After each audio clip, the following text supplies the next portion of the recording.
In this video, I'm going to show you how to hide last seen on Telegram.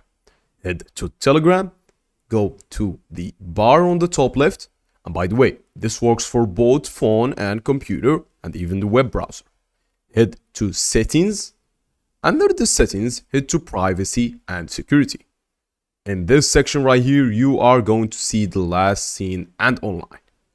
Click on it, and then you will be able to edit who can see my last seen time.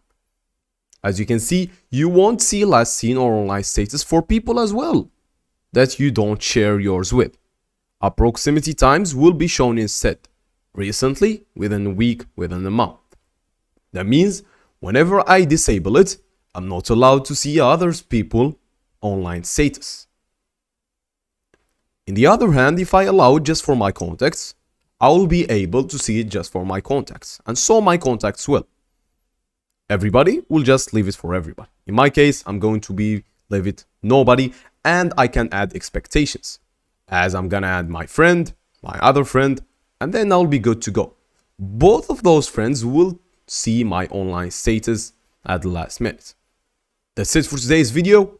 Don't make sure to save, and goodbye.